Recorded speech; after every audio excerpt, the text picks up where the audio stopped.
All right, let's jump right into today's explainer. We are unraveling a pretty fascinating mystery about modern vinyl collecting, one that actually exposes the hidden economics and, frankly, the surprising cultural impact of big box music retailers. Look, if you have ever grabbed a CD or a record at a giant chain store just because it was unbelievably cheap, you've actually been part of a massive economic shift that completely rewired the music industry. So, let's break down the dollars, the cents, and the really unexpected censorship that came along with it. We're kicking things off with a really curious observation from a Reddit user in the vinyl community. They were browsing their local independent record shop and noticed them selling sealed, corporate exclusive pressings. You know, the kind of alternate color records you usually only find at massive chains like Target, Walmart, or Barnes & Noble. But here they were, sitting brand new in an indie shop.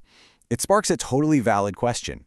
Where exactly are these records coming from? Is there some sort of vinyl black market? Did they fall off the back of a truck? While another user chimed in to answer, and their quote absolutely nails the harsh reality of modern music retail. They explain that indie shops will literally go buy super cheap clearance deals from big box retailers just to flip them in their own stores. Why? Because the margins on new vinyl are razor thin. Think about it. If a local shop can buy a discounted exclusive from a giant chain and make an $8 profit, that is way better than the $3 measly they'd make ordering a standard copy through their official proper distributor. So what this boils down to is a massive structural disadvantage for the little guys. Unlike a lot of other industries, the vinyl world doesn't really have strict pricing regulations. Big box retailers buy in such astronomical quantities that they hold all the power to negotiate lower wholesale costs directly with the record labels. Indie stores, they just don't have that buying power. They usually can't meet those minimum order requirements, so they get bumped down to secondary, one-stop distributors, which means higher costs. It gets so extreme that a giant retailer's shelf price for you and me can actually be lower than the wholesale cost an indie store pays just to get the record in the door. Now, to really grasp how this giant disparity happened, we have to look back at how retail evolved, specifically with the rise of what business folks call category killers. These are the mega stores that use endless inventory, cutthroat pricing, and sheer massive scale to absolutely crush smaller competitors. Think of Best Buy or Circuit City back in their heyday. They fundamentally flipped retail economics on its head because they could afford to slash prices to gain market dominance in ways that a local mom-and-pop shop simply could never survive. And the impact of that shift? It was absolute devastation for the traditional music shop. To put that into perspective, by the year 2003, mass discounters in stores that primarily sold things other than music had captured 52.8% of all music sales. More than half the entire market was completely swallowed up by non-traditional music stores in what felt like the blink of an eye. To understand exactly how we got to that breaking point, we got to rewind the clock back to the 1990s. Behind the scenes of the CD's golden age, there was a bloody all-out battle for market share between your classic mall record stores and these massive electronics retailers. It was a pricing war that completely permanently reshaped what we, the consumers, expect to pay for music. Just look at these numbers. The price discrepancies back then were just wild. People on Reddit still vividly remember walking into a mall shop like a Tower Records or Sam Goody and having to drop anywhere from $17 to over $20 for a brand new release. But if you just drove across town to a mass discounter like Best Buy or The Wiz, they were slashing that exact same CD down to $10 or $11. So you've got to ask yourself, why on earth were the big discounters practically giving the music away? Well, it was a brilliantly manipulative strategy known as the loss leader.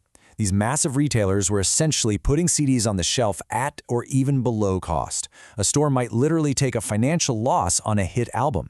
But here's the catch. They didn't care about making money on the music. The music was just the bait. They wanted those cheap CDs to drive foot traffic through the front door so you'd wander the aisles and eventually buy a high-margin item, like a new TV, a VCR, or a car stereo. Naturally, traditional record stores were desperate to stop the bleeding. Back in '89, those traditional shops controlled over 70% of the market, but by the mid-90s, the discounters were killing them. So the traditional retailers actually pressured music distributors to implement MAP, or minimum advertised price policies. Basically, if a store advertised a CD below a certain price point, the distributor would punish them by cutting off their promotional funding. But then, the Federal Trade Commission stepped in.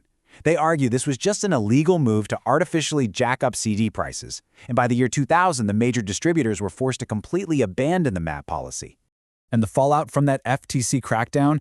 Absolutely massive. It ended up costing the 5 largest music distributors $67.4 million in settlement money, which had to be returned to the states to compensate consumers. The scale of this retail war gets even crazier when you realize the FTC estimated those illegal policies might have actually cost consumers up to $480 million over 3 years. People were literally being forced to pay artificially high prices just to protect the traditional record stores from the big box giants. Now, hearing all this, you're probably wondering, wait a second. If a giant retailer sells CDs below cost just to kill off their local competitors, isn't that illegal? Isn't that predatory pricing under the Sherman Antitrust Act? It certainly seems incredibly unfair to the local record shop down the street. Well, surprisingly enough, it's actually completely legal in this context. The Supreme Court has repeatedly ruled that vigorous price competition is a good thing for consumers. For a pricing strategy to be legally deemed predatory, a company like Walmart would have to be taking a loss with the very specific intent of bankrupting competitors just so they could hike prices later and claim a monopoly.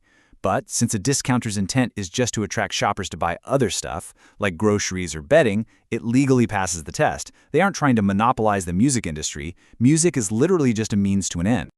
But right here is where our story shifts from pure economics into something a lot more personal: art and culture. When a single massive retailer controls 20% of the entire recorded music market in the US, that overwhelming economic dominance eventually transforms into cultural control. We start to see the hidden, very real cost of those cheap CDs. See, when you pursue a massive mass-market retail strategy, you have to brand yourself as family-friendly. Consequently, big box giants started using their enormous market share to dictate artistic choices. And they did it in a few very specific ways. First, they'd flat out refused to stock anything with a parental advisory sticker. Then, they started forcing artists to alter their lyrics. And finally, they demanded changes to cover art. Basically, if an artist wanted access to 20% of the American market, they had no choice but to play by the retailer's rules. Let's look at a crazy example of lyrical censorship. Take this lyric from Sheryl Crow's 1996 album, "Watch out sister, watch out brother, watch our children as they kill each other with a gun they bought at the Walmart discount stores." Walmart called the lyrics untrue and irresponsible and demanded she change them. She refused, so Walmart completely banned the record from their shelves. Just think about the irony there. They prioritized their corporate image over her artistic expression while actively selling the very actual weapons she was critiquing in the song. And it wasn't just the lyrics either. Cover art is a huge part of a musician's creative vision. It's their calling card. But to secure a spot on those big box shelves, legendary artists, literally millionaire rock stars, had to act like kids doing art corrections, redesigning and repainting their visions to fall in line with corporate standards. The lengths these mass retailers went to are almost absurd. John Mellencamp had to literally have images of Jesus and the devil brushed off his album cover. Nirvana was forced to alter the back cover of In Utero. And my favorite example, heavy metal shock rocker Rob Zombie actually had to open up an image editor and paint bikini straps onto a naked woman for his album artwork just to appease the family-friendly chains. The need to reach that mass market literally forced these major artists to fundamentally alter their visual art. Now, Rob Zombie actually explained why he caved, and his justification highlights a pretty grim no-win reality. He said he didn't do it for Walmart, but for the kids who had absolutely no other way of getting his music.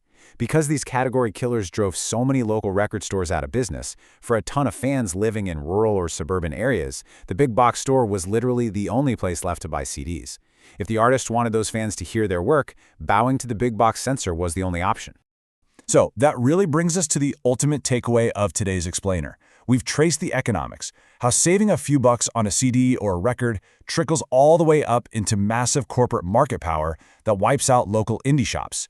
But it really leaves us to ponder the bigger picture.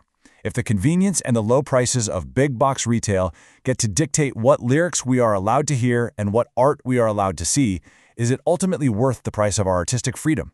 It's definitely something to chew on the next time you're browsing the music aisle. Thanks for joining me on this deep dive, and keep asking the big questions.